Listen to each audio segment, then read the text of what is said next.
नमस्कार मित्रांनो, मी उदय लाड पुन्हा एकदा स्वागत करतो आपल्या सर्वांचं आवडत्या यूट्यूब चॅनल शेती मित्र वर व्हिडिओ पाहणाऱ्या प्रत्येक शेतकरी मित्राचे आणि कास्तकार बांधवाचे आजच्या व्हिडिओमध्ये मनापासून खूप खूप स्वागत।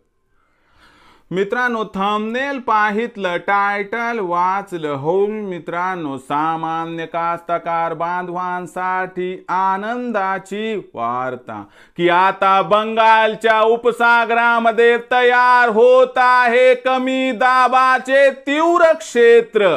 ही सध्याच्या कंडिशनची सर्वात महत्त्वाची अपडेट आहे की आता बंगालच्या उपसागरामध्ये तयार होत आहे कमी दाबाचे तीव्र क्षेत्र।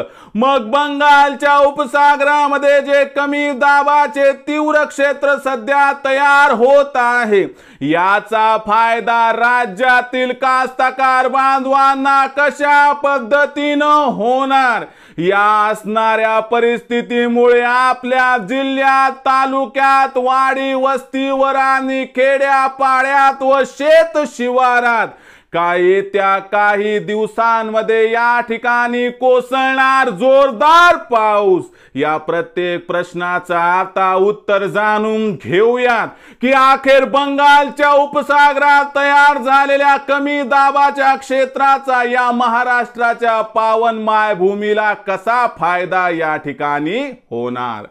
तर बघा मित्रांनो, हवामान खात्याच्या लेटेस्ट अंदाजानुसार बंगालच्या उपसागरामध्ये कमी दाबाचा जो पट्टा तयार झाला आहे तो आता तीव्र होत आहे आणि आपल्या सर्वांना माहिती असायला हवं की या पावन मायभूमीमध्ये पावसाचा वर्षाव जोरदार ते अतिजोरदार तेव्हाच होतो जेव्हा बंगालच्या उपसागरामध्ये कमी दाबाचा पट्टा तीव्र होतो। आणि आता कमी दाबाचा जो पट्टा तीव्र झाला आहे, यामुळे येत्या 72 तासामध्ये या राज्यातील वातावरण बदलणार आहे।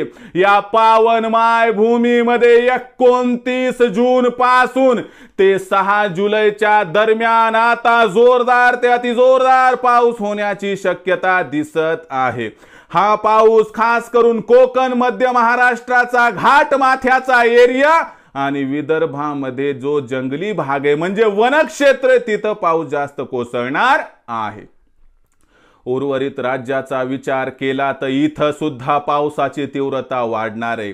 हा पाऊस तुलनेने जरी कमी असला तरी मध्यम ते जोरदार राहण्याची शक्यता आहे। याचा अर्थ बंगालच्या उपसागरामध्ये तयार झालेला जो कमी दाबाचा पट्टा व क्षेत्र आहे ते जसं जसं मित्रांनो या ठिकाणी तीव्र होत जाईल तसा तसा या राज्याला पाऊस त्या ठिकाणी मिळणार आहे।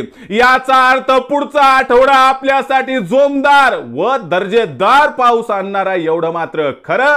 पण एकच गोष्ट लक्षात घ्या, कळकळीची विनंती आपणास करतो की अशा परिस्थितीमध्ये विजा कोसळण्याची शक्यता जास्त असते, त्यामुळे जीव जोखमीत घालून शेतातील काम अजिबात करू नका। एकच काम करा, वीज तुम्हाला कोसळण्याची शक्यता किंवा वीज नुसती चमकली जरी तरी एकच काम करायचं मित्रांनो, झाडाखाली थांबायचं नाही, मोबाईल स्विच ऑफ करायचा आणि या ठिकाणी मित्रांनो सुरक्षित ठिकाणी आपण आपलं कुटुंब व गुरढोरांसह सुरक्षित आश्रय घ्यायचा।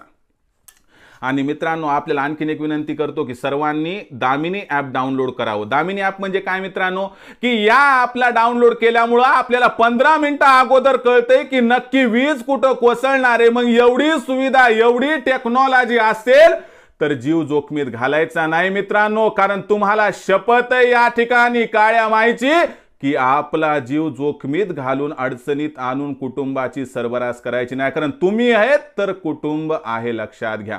म्हणून फटाफट दामिनी ॲप डाउनलोड करून घ्या। ही ॲप मोफत आहे, सरकारी ॲप आहे, याचा त्या ठिकाणी आपल्याला फायदा होत राहील। तर मित्रांनो, ही आहे हवामान खात्याची सगळ्यात मोठी अपडेट की आता वातावरणात भयंकर बदल होणार, कारण बंगालच्या उपसागरामध्ये कमी दाबाचा पट्टा तीव्र होत आहे। यामुळे 29 जून पासून संपूर्ण राज्याला पाऊस झोडपण्याची आहे मित्रांनो शक्यता। तर मित्रांनो, ही लेटेस्ट अपडेट या ठिकाणी होती.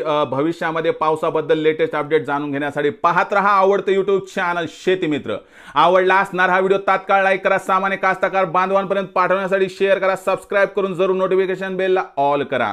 यामुळे येणारा प्रत्येक व्हिडिओ हा आपणास या ठिकाणी मिळत राहील. तर मित्रांनो, अशाच एका नवीन व्हिडिओसह मी आपला मित्र उदय लाड आपल्या सर्वांच्या आवडत्या YouTube चॅनल शेती मित्रवर मिळत राहील.